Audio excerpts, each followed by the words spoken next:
Next നമ്മൾ നോക്കാൻ പോകുന്ന പോസ്റ്റ് കൊളോണിയൽ ലിറ്ററേച്ചറിൻ്റെ കുറച്ച് ഇമ്പോർട്ടൻറ്റ് ക്വസ്റ്റ്യൻസ് ആണ് from exam point of view. Okay, അപ്പം ഫസ്റ്റ് ക്വസ്റ്റ്യൻ നമുക്ക് നോക്കാം. ഓറിയൻ്റ് എന്നുള്ള ടേമിൻ്റെ എക്സ്പ്ലനേഷൻ എന്താണ്? ഓറിയൻ്റ് എന്ന് വെച്ച് കഴിഞ്ഞാൽ അതൊരു ട്രഡീഷണലി യൂസ് ചെയ്ത ഒരു ടേമാണ്. വെസ്റ്റേൺ കൾച്ചേഴ്സ് ഈസ്റ്റേൺ വേൾഡിനെ ഡിസ്ക്രൈബ് ചെയ്യുന്ന ഒരു ടേമാണ് ഓറിയൻ്റ് എന്ന് പറയുന്നത്. ഒരു വെസ്റ്റിൻ്റെ കൺസ്ട്രക്ഷനാണ് ഈ ഒരു വേർഡ്. അത് ഈസ്റ്റേൺ വേൾഡ് അല്ലെങ്കിൽ ഈസ്റ്റേൺ കൺട്രീസിനെ കുറിച്ച് പറയാൻ വേണ്ടി വെസ്റ്റ് ക്രിയേറ്റ് ചെയ്തൊരു ടേമാണ് ഓറിയൻ്റ് എന്ന് പറയുന്നത്. അതായത് ഏഷ്യ അല്ലെങ്കിൽ മിഡിൽ ഈസ്റ്റ് കൺട്രീസ് ഉണ്ടല്ലോ, അവരെക്കുറിച്ച് പറയാൻ യൂസ് ചെയ്യുന്ന ഒരു ടേമാണ്. ഓക്കെ, ദെൻ ഈ ഒരു ടേം ശരിക്കും പറഞ്ഞാൽ കൊളോണിയലിസത്തിനെ റെപ്രസെൻ്റ് ചെയ്യുന്നുണ്ട്. അതുപോലെ തന്നെ വെസ്റ്റാണ് എപ്പോഴും സുപ്പീരിയർ, ബാക്കിയുള്ള കൺട്രീസ് എല്ലാം ഇൻഫീരിയർ ആണ്, അൺസിവിലൈസ്ഡ് ആണ്, പ്രിമിറ്റീവ് ആണ് എന്നൊക്കെയുള്ളൊരു കോൺസെപ്റ്റ് ഇതിനകത്ത് ഒളിഞ്ഞിരിക്കുന്നു. അപ്പോൾ ആ ഒരു അതർനെസ് അല്ലെങ്കിൽ ആ ഒരു കൈൻഡ് ഓഫ് മാർജിനലൈസേഷൻ നമുക്ക് ഈ ഒരു ടേമിനകത്ത് കാണാൻ സാധിക്കാം. ഈ ഒരു ടേമിനെ കുറിച്ച് ക്രിട്ടിസൈസ് ചെയ്തുകൊണ്ട് എഡ്വേർഡ് സെയ്ദ് എന്നുള്ള പോസ്റ്റ് കൊളോണിയൽ റൈറ്റർ അദ്ദേഹത്തിൻ്റെ വർക്കായിട്ടുള്ള ഓറിയൻ്റലിസത്തിനകത്ത് ഈ ഒരു ടേം പറയുന്നുണ്ട്, ഓറിയൻ്റ് എന്നുള്ള ടേം പറയുന്നുണ്ട്. ഈ ഓറിയന്റിന്റെ ഓപ്പോസിറ്റ് എന്ന് പറയുന്നത് ഓക്സിഡന്റ് എന്നാണ്, OCCIDENT. ഇനി എന്താണ് നെഗ്രിറ്റ്യൂഡ്? നെഗ്രിറ്റ്യൂഡ് എന്ന് പറയുന്നത് ഒരു കൾച്ചറൽ അല്ലെങ്കിൽ ലിറ്റററി മൂവ്മെന്റ് ആണ്. 1930s ഡെവലപ്ഡ് ആയത്. ബ്ലാക്ക് ഇന്റലക്ച്വൽസ് അല്ലെങ്കിൽ ബ്ലാക്ക് റൈറ്റേഴ്സ് കൊണ്ടുവന്ന അല്ലെങ്കിൽ പൊളിറ്റീഷ്യൻസ് കൊണ്ടുവന്ന ഒരു ടേമാണിത്. അതായത് എമി സിസറി, ലിയോപോൾ സെങ്കോ ആൻഡ് പിന്നെ ഡമാസ് ഇങ്ങനെയുള്ള ആളുകളൊക്കെ ആഫ്രിക്കൻ ഹെറിറ്റേജിനെ, കൾച്ചറിനെ, ഐഡന്റിറ്റിയൊക്കെ സെലിബ്രേറ്റ് ചെയ്തിരുന്നു. ഓക്കെ, സോ അങ്ങനെ അതിനെ ഒന്ന് ഇമാൻസിപ്പേറ്റ് ചെയ്യാൻ വേണ്ടി കൊണ്ടുവന്നൊരു ടേമാണ് നെഗ്രിറ്റ്യൂഡ് എന്ന് പറയുന്നത്. Then what is A multi cultural society? Multi cultural society എന്ന് പറയുന്നത് കൾച്ചറലി അല്ലെങ്കിൽ എത്നിക്കലി അല്ലെങ്കിൽ റിലീജിയസ് ആയിട്ട് നമ്മൾ നോക്കുകയാണെന്നുണ്ടെങ്കിൽ വളരെ ഡൈവേഴ്സ് ആയിട്ട് നിൽക്കുന്ന ഒരു സൊസൈറ്റിയാണ് നമ്മൾ മൾട്ടി കൾച്ചറൽ സൊസൈറ്റി എന്ന് പറയുന്നത്. അപ്പോൾ നമ്മുടെ ഇന്ത്യ ഒരു മൾട്ടി കൾച്ചറൽ നേഷനുമാണ്, മൾട്ടി കൾച്ചറൽ സൊസൈറ്റിയാണ് നമ്മുടേത്. അതായത് ഒരു വിത്തിൻ ദ സെയിം നേഷൻ അല്ലെങ്കിൽ വിത്തിൻ ദ സെയിം കമ്മ്യൂണിറ്റി ഇത്രയും ഗ്രൂപ്പുകൾ കോ എക്സിസ്റ്റ് ചെയ്യുന്നു. മ്യൂച്വൽ റെസ്പെക്റ്റോട് കൂടിയും ടോളറൻസോട് കൂടിയും കൾച്ചറൽ ഡിഫറൻസ് എല്ലാം മനസ്സിലാക്കി അതിനെല്ലാം ഇൻക്ലൂഡ് ചെയ്ത് അക്സെപ്റ്റ് ചെയ്ത് മുന്നോട്ട് പോകുന്നു. അങ്ങനെ ഒരു സൊസൈറ്റിയാണ് മൾട്ടി കൾച്ചറൽ സൊസൈറ്റി എന്ന് പറയുന്നത്. ആൻഡ് കോളനി എന്ന് വെച്ചാൽ എന്താണ്? കോളനി എന്ന് പറയുന്നത് ഒരു ഫോറിൻ പവർ കൺട്രോൾ ചെയ്യുന്ന അല്ലെങ്കിൽ ഗവേൺ ചെയ്യുന്ന ഒരു പ്ലേസ് അല്ലെങ്കിൽ ടെറിട്ടറി, അതാണ് കോളനി. ഓക്കെ, അത് കോളനീസ് ആക്കുന്ന എന്തിനാണ്? രാജ്യങ്ങളെ അല്ലെങ്കിൽ സ്ഥലങ്ങളെ റിസോഴ്സസിന് വേണ്ടി, എക്കണോമിക്കലാണെങ്കിലും പൊളിറ്റിക്കലാണെങ്കിലും അല്ലാതെയുള്ള ചൂഷണങ്ങൾക്ക് വേണ്ടി അല്ലെങ്കിൽ എക്സ്പ്ലോയിറ്റ് ചെയ്യാൻ വേണ്ടിയാണ് ഇവരെയൊക്കെ ഇങ്ങനെയുള്ള സ്ഥലങ്ങളെ കോളനിയാക്കി മാറ്റുന്നത്. Then far cry from Africa എന്നുള്ള പോയത്തിൽ, ഡെറിക് വോൾക്കോട്ടിൻ്റെ പോയത്തിൻ്റെ ബാക്ക്ഗ്രൗണ്ട് അല്ലെങ്കിൽ ഏത് റിബല്യനാണ് ഈ ഒരു പോയത്തിനെ ഇൻസ്പയർ ചെയ്തത്? ഇവിടെ മാവോ അപ്രൈസിംഗ് എന്ന് കെനിയയിൽ ഉണ്ടായിരുന്ന ഒരു മൂവ്മെൻറ്റ്, ഒരു റിബല്യൻ ഉണ്ടായിരുന്നു 1950s. ഈ ഒരു റിബല്യനാണ് ഫാർ ക്രൈ ഫ്രം ആഫ്രിക്ക എന്നുള്ള പോയം എഴുതാൻ ഡെറിക് വോൾക്കോട്ടിനെ ഇൻസ്പയർ ചെയ്തത്. അതായത് ആ വയലൻസ്, ആ റിബല്യനകത്ത് കൊണ്ടുവരുന്ന ആംബിഗ്യൂറ്റീസ്, അതിനെയാണ് ഇവിടെ കാണിച്ചിരിക്കുന്നത്. അതായത് ആഫ്രിക്കൻ യൂറോപ്യൻ ഹെറിറ്റേജിൻ്റെ തമ്മിലുള്ള ആ ഒരു ഡിവൈഡിനെയാണിത് കാണിച്ചിരിക്കുന്നത്. ദെൻ ടോയിഷ് എ ലഗ്യൂണ കയോട്ടി സ്റ്റോറിയുടെ സ്പെഷ്യാലിറ്റി അല്ലെങ്കിൽ അതിൻ്റെ സ്ട്രക്ചറിന് വരുന്ന സ്പെഷ്യാലിറ്റി എന്താണ്? അതായത് ഒരു കൾച്ചറൽ മോട്ടീവ്സിനെ വെച്ചിട്ട് സ്റ്റോറി ടെല്ലിംഗ് പോലെ പറഞ്ഞു പോയേക്കുവാണ്. പ്രോസും വേഴ്സും കൂടി ബ്ലെൻഡ് ചെയ്ത് oral story telling patterns plus nature, myth and community, അങ്ങനെയാണിത് പറഞ്ഞു പോയേക്കുന്നത്. ദെൻ കോളനൈസേഷൻ റിവേഴ്സ് എന്നുള്ള പോം എവിടെയാണ് സെറ്റ് ചെയ്തിരിക്കുന്നത്? ജമൈക്കയിലും യുണൈറ്റഡ് കിങ്ഡത്തിലുമാണ് ഈ ഒരു പോം സെറ്റ് ചെയ്തിരിക്കുന്നത്. ജമൈക്കൻസിൻ്റെ migration to Britain during mid 20th century, ഇതാണ് ഇതിനകത്ത് പറഞ്ഞിരിക്കുന്നത്. ഓക്കെ, ദെൻ പാകിസ്ഥാൻ മൂവ്മെൻ്റ് എന്നുള്ള പോയത്തിൻ്റെ എൻഡിങ് നോട്ട് എങ്ങനെയാണ്? അത് വളരെ റിഫ്ലക്റ്റീവായിട്ടും വളരെ സാഡായിട്ടുള്ള ഒരു ടോണിലാണ് എൻഡ് ചെയ്യുന്നത്. അതായത് നമ്മൾ ഈ മൂവ്മെൻറ്റ്, ഈ പാകിസ്ഥാൻ മൂവ്മെൻറ്റ് അല്ലെങ്കിൽ പാകിസ്ഥാൻ്റെ ഇൻഡിപെൻഡൻസിന് വേണ്ടി നടത്തിയ മൂവ്മെൻറ്റ്സിൽ അല്ലെങ്കിൽ റെവല്യൂഷനിലെല്ലാം സാക്രിഫൈസസും സ്ട്രഗിൾസും ചെയ്ത ഒരുപാട് ആളുകളുടെ ലൈഫ്, അതിനെക്കുറിച്ചൊക്കെ പറഞ്ഞ് ഒരു ഹോപ്പ് ഫോർ ബെറ്റർ ഫ്യൂച്ചർ, ഇതിനെക്കുറിച്ചൊക്കെ ഫോക്കസ് ചെയ്തിട്ടാണ് ഈ ഒരു പോം എൻഡ് ചെയ്യുന്നത്. ദെൻ നോ വിച്ച്ക്രാഫ്റ്റേഴ്സ് ഇല്ലാത്ത മാരീഡ് കപ്പിളിൻ്റെ പേരെന്താണ്? Mister and missus Farquhar. Okay, അവരാണ് ഗിഡിയൻ്റെ employers. Then broken water jug എഴുതിയത് പിന്നെ എന്താണ്? എത്യോപ്യൻ പ്ലേ റൈറ്റ് ആയിട്ടുള്ള ബ്രോക്കൺ വാട്ടർ ജഗ് എഴുതിയത് ഒക്ടേവിയോ പാസ് ആണ് കേട്ടോ, തെറ്റിപ്പോയതാണ് എനിക്ക്. പിന്നെ നെക്സ്റ്റ് നമ്മൾ നോക്കുന്നത് മിമിക്രി എന്നുള്ള ടേമിൻ്റെ എക്സ്പ്ലനേഷനാണ്. പോസ്റ്റ് കൊളോണിയൽ തിയറിയിൽ മിമിക്രി എന്ന് വെച്ച് കഴിഞ്ഞാൽ ഇമിറ്റേഷൻ അല്ലെങ്കിൽ മിമിക്രി എന്ന് വെച്ചാൽ നമ്മൾ എന്താ ഒരാളെ ഇമിറ്റേറ്റ് ചെയ്യുക എന്നുള്ളൊരു മീനിങ് ആണ്. അപ്പം പോസ്റ്റ് കൊളോണിയൽ തിയറി വെച്ചിട്ട് നോക്കുകയാണെന്നുണ്ടെങ്കിൽ മിമിക്രി എന്ന് പറയുമ്പോൾ നമ്മളെ കോളനൈസ് ചെയ്ത രാജ്യത്തിൻ്റെ ലാംഗ്വേജ്, കൾച്ചർ, ബിഹേവിയർ, ഈ ഫീച്ചേഴ്സ് എല്ലാം കോളനൈസ്ഡ് ആയിട്ടുള്ള ആളുകൾ ഇമിറ്റേറ്റ് ചെയ്യുക അല്ലെങ്കിൽ അഡോപ്റ്റ് ചെയ്യുക. ഇപ്പം നമ്മൾ വെസ്റ്റിൻ്റെ കൾച്ചർ അഡോപ്റ്റ് ചെയ്യുന്നത് പോലെ എങ്ങനെയാണോ അമേരിക്കൻസ് നിൽക്കുന്നത് അല്ലെങ്കിൽ കുടിക്കുന്നത് എന്തൊക്കെ ഫുഡാണ് അല്ലെങ്കിൽ കഴിക്കുന്ന ഏതൊക്കെ ഫുഡാണ്, ഡ്രിങ്ക്സ്, അവരുടെ ലൈഫ് സ്റ്റൈൽ നമ്മളിപ്പം ഇമിറ്റേറ്റ് ചെയ്യുന്ന പോലെയാണ്. ആ ഒരു ടേമിനെയാണ് മിമിക്രി എന്ന് പറയുന്നത്. കോളനൈസേഴ്സിൻ്റെ കൾച്ചർ, ലാംഗ്വേജ് അല്ലെങ്കിൽ ബിഹേവിയർ കോളനൈസ്ഡ് ആയിട്ടുള്ള ആളുകൾ അഡോപ്റ്റ് ചെയ്യുന്നു അല്ലെങ്കിൽ ഇമിറ്റേറ്റ് ചെയ്യുന്നു. അതൊരു ടൈപ്പ് ഓഫ് അക്സെപ്റ്റൻസ് ആകാം.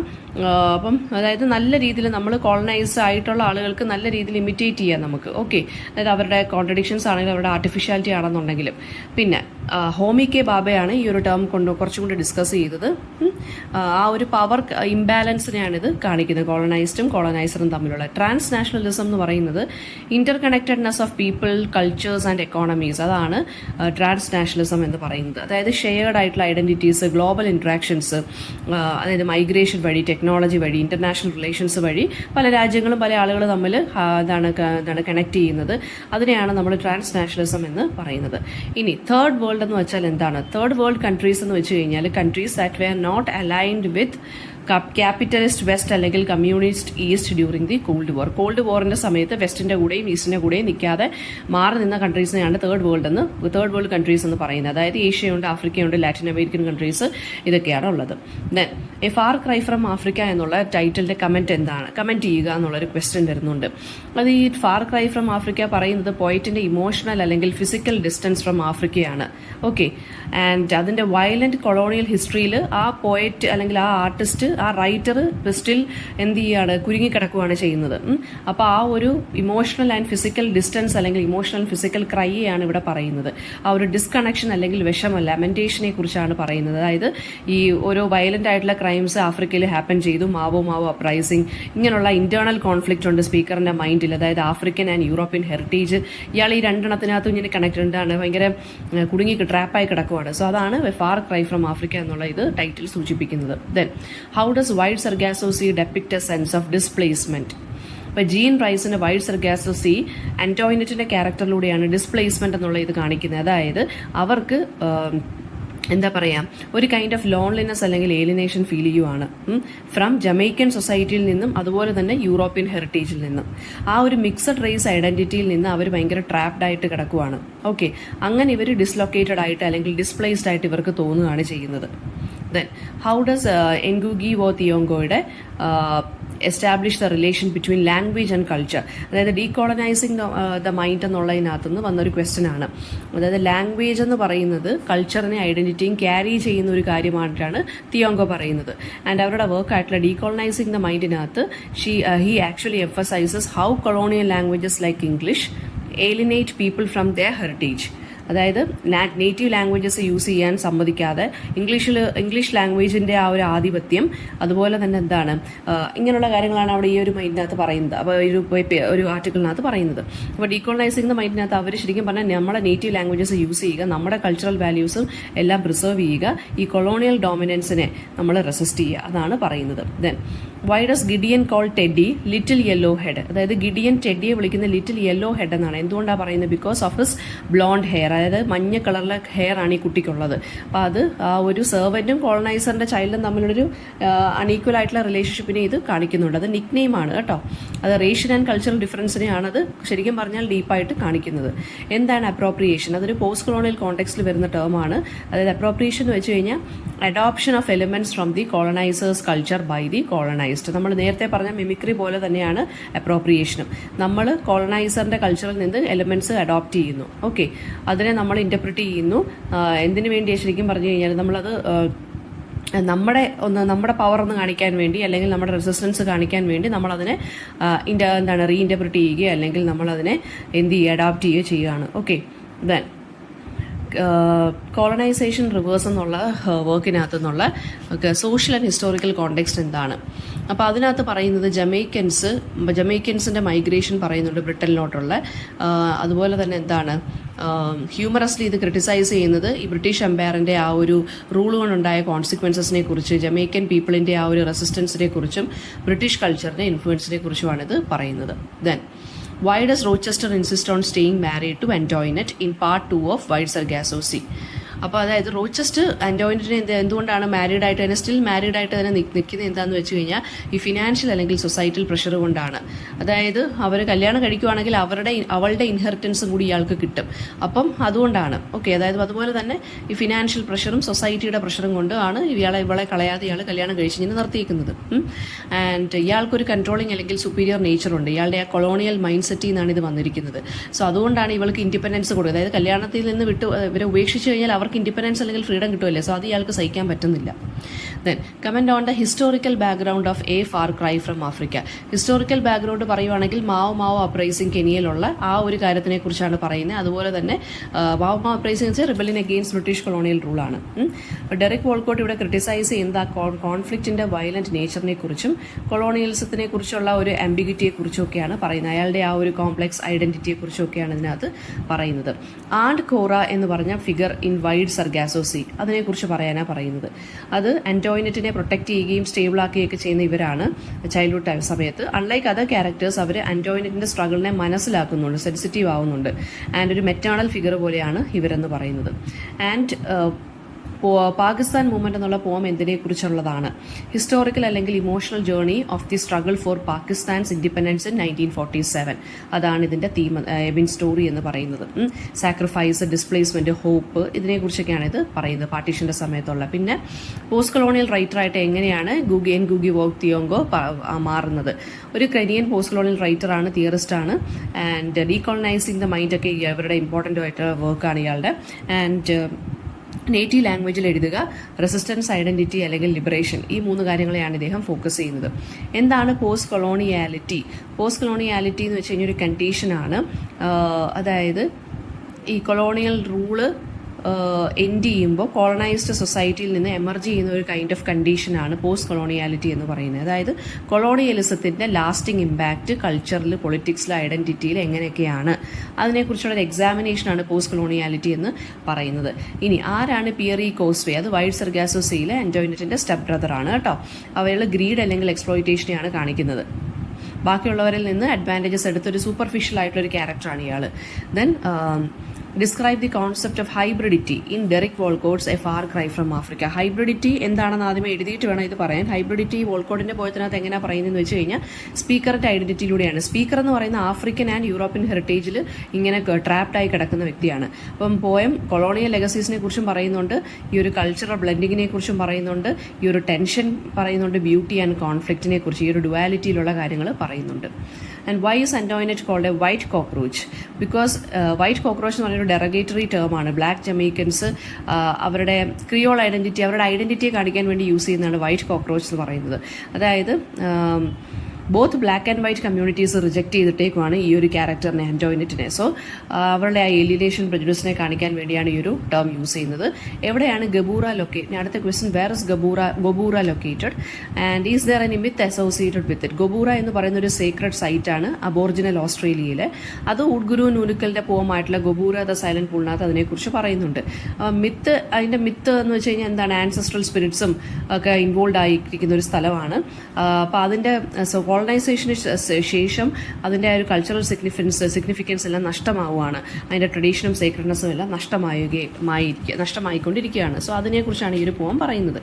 ഇനി വൈഡ് സർഗാസോ സീയിലുള്ള പേട്രിയാർക്കി എന്താണെന്ന് ചോദിച്ചു കഴിഞ്ഞാൽ, പേട്രിയാർക്കി എന്ന് വെച്ചാൽ മെൻ ആൻഡ് വിമന്റെ ക്യാരക്ടേഴ്സ് എങ്ങനെയാണെന്ന് നോക്കുക, പവർ എങ്ങനെയാണ് അതിനകത്ത് വർക്കൗട്ട് ആയിരിക്കുന്നത് നോക്കുക. റോച്ചസ്റ്റർ അനാവശ്യമായിട്ടുള്ള ആൻറ്റോയിനറ്റിന്റെ കൺട്രോൾ, അയാളാണ് പേട്രിയാർക്കി കാണിക്കുന്നത്. പിന്നെ അതുപോലെ തന്നെ oppression of women under colonial and patriarchal system. അപ്പോൾ കൊളോണിയലിസത്തിനെ കുറിച്ചും പേട്രിയാർക്കിയെ കുറിച്ചും രണ്ടും സംസാരിക്കാം. ആൻഡ് ആൻറ്റോയിനറ്റിനെ ഇയാൾ ഡിവോഴ്സ് ചെയ്യാതെ നിർത്തിയിരിക്കുന്ന കാരണം ഇവൾക്ക് ഇൻഡിപെൻഡൻസ് കിട്ടി ഇവൾ പോകുമോ എന്നുള്ള ഭയത്തിലാണ് കേട്ടോ. അപ്പോൾ അതൊക്കെയാണ് ഇതിനകത്ത് വരുന്നത്. പിന്നെ നെക്സ്റ്റ് ക്വസ്റ്റ്യൻ എന്ന് പറയുന്നത് ആൻറ്റോയിനറ്റിനെ കുറിച്ചൊരു നോട്ട് നമ്മൾ പറഞ്ഞു. ആൻറ്റോയിനറ്റിനെ എന്ന് പറയുമ്പോൾ ക്രിയോൾ വുമൺ ആണ്, ഒരു കൊളോണിയൽ റേഷ്യൽ ജെൻഡേർഡ് ഓപ്പറേഷനിൽ ട്രാപ്പായി പോയ സ്ത്രീയാണ്, മിക്സഡ് ഹെറിറ്റേജ് ആണ് അവർക്കുള്ളത്. Both black and white communities ഇവരെ റിജക്ട് ചെയ്തു. സോ ഇവരെ വൈറ്റ് കോക്രോച്ച് എന്നാണ് വിളിക്കുന്നത്. മെൻ്റൽ ഡിറ്റോറേഷൻ ഇവർക്കുണ്ട്, കാരണം അവരുടെ ആ ഒരു പേഴ്സണൽ ഇഷ്യൂസിനെ കുറിച്ചും ഡിപ്രഷൻ കൊണ്ടൊക്കെയാണ്, കൊളോണിയലിസം കൊണ്ടും പേട്രിയാർക്കി കൊണ്ടൊക്കെയാണ് ഇവർക്ക് മെൻ്റൽ ഡിസൊല്യൂഷൻമെൻറ്റ് ഹാപ്പൻ ചെയ്ത്. ഓക്കെ, പിന്നെ അവരുടെ ട്രാജിക് ആയിട്ടുള്ളൊരു ലൈഫാണ്.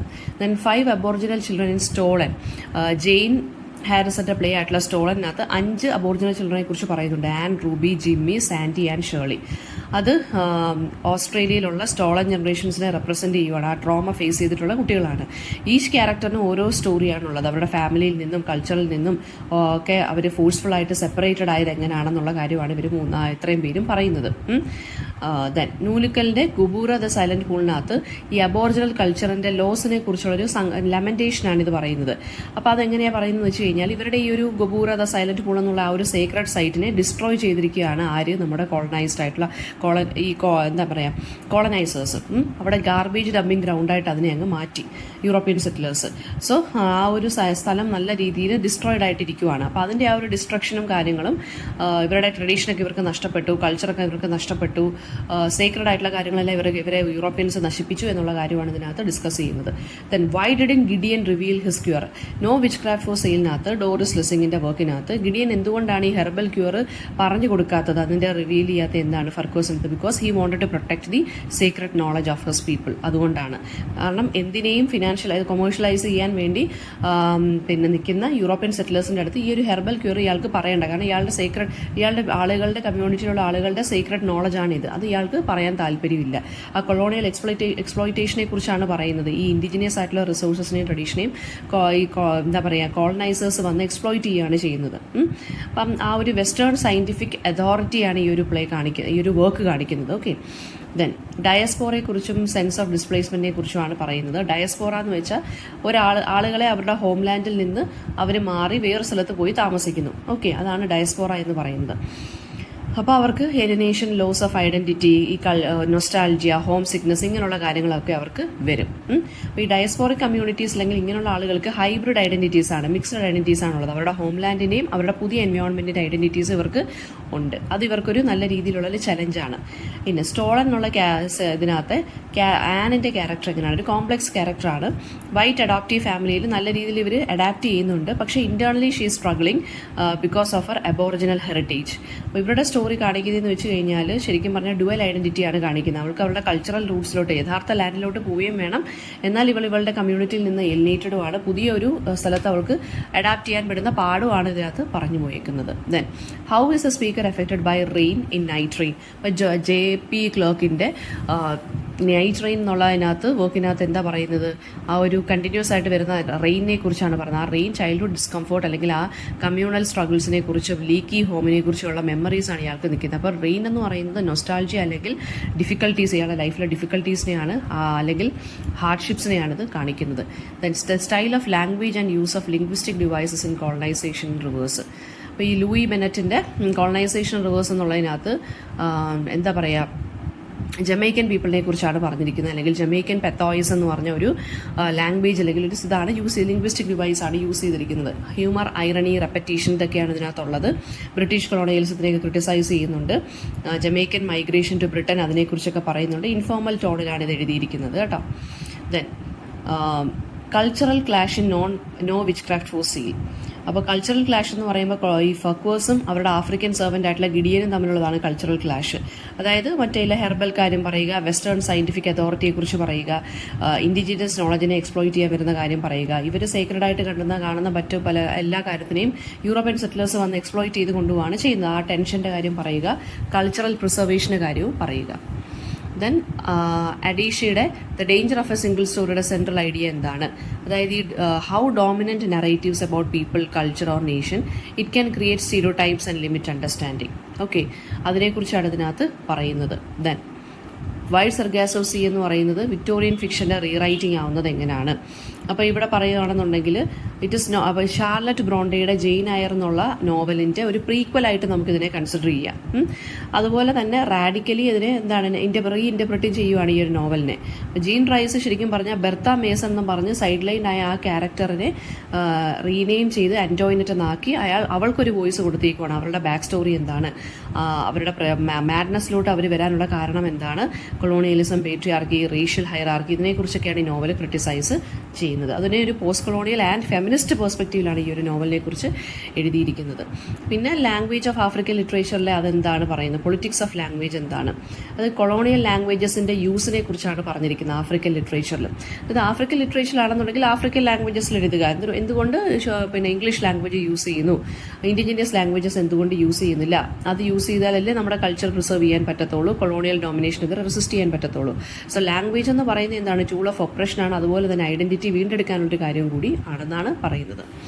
ദെൻ ഹിസ്റ്ററി ഓഫ് പാർട്ടീഷനെ കുറിച്ച് പാകിസ്ഥാൻ മൂവ്മെൻറ്റിൽ എങ്ങനെയാണ് പോയിട്ട് റീക്രിയേറ്റ് ചെയ്യുന്നത്, ആ ഒരു ഇമോഷണൽ അല്ലെങ്കിൽ ഹിസ്റ്റോറിക്കൽ ഗ്രാവിറ്റി ഓഫ് ദ സിറ്റുവേഷനാണ് ഇതിനകത്ത് പറഞ്ഞു പോകുന്നത്. നല്ല വെറൈറ്റി ആയിട്ടുള്ള ഇമേജസും പേഴ്സണൽ റിഫ്ലക്ഷൻസും ഒക്കെ, സാക്രിഫൈസസ്, സ്ട്രഗിൾസ്, ഹോപ്പ്, ഇതൊക്കെ കാണിക്കുന്നുണ്ട്.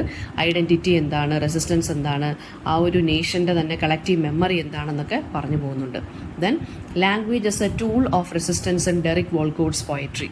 ഡെറിക് വോൾക്കോട്ടിൻ്റെ പോയട്രി ലാംഗ്വേജ് എങ്ങനെയാണ് റെസിസ്റ്റൻസിൻ്റെ ഒരു ടൂളായി മാറുന്നത്, ചെറുത്തുനിൽപ്പിൻ്റെ ടൂൾ എങ്ങനെയായി മാറുന്നു.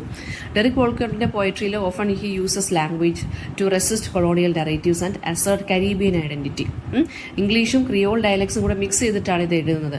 അപ്പം ഓറൽ സ്റ്റോറി ടെല്ലിംഗ് ട്രഡീഷൻസും ഇയാൾ ലാംഗ്വേജിനെയൊക്കെ ചലഞ്ച് ചെയ്യുന്ന രീതിയിലൊക്കെയാണ് ഇതിനകത്ത് എഴുതി പോയേക്കുന്നത്. ഓക്കെ, പറഞ്ഞെങ്കിൽ പറഞ്ഞു പോയേക്കുന്നത്. അപ്പോൾ ആ ഒരു ഹൈബ്രിഡിറ്റി അല്ലെങ്കിൽ കൾച്ചറൽ ഹൈബ്രിഡിറ്റി അല്ലെങ്കിൽ കോളനൈസറിൻ്റെ ലാംഗ്വേജിനെ ട്രാൻസ്ഫോം ചെയ്ത് സ്വന്തം ലാംഗ്വേജിലോട്ട് കൊണ്ടുവരിക എന്നുള്ളൊരു കാര്യം കൂടി ഇദ്ദേഹം ചെയ്തിട്ടുണ്ട്.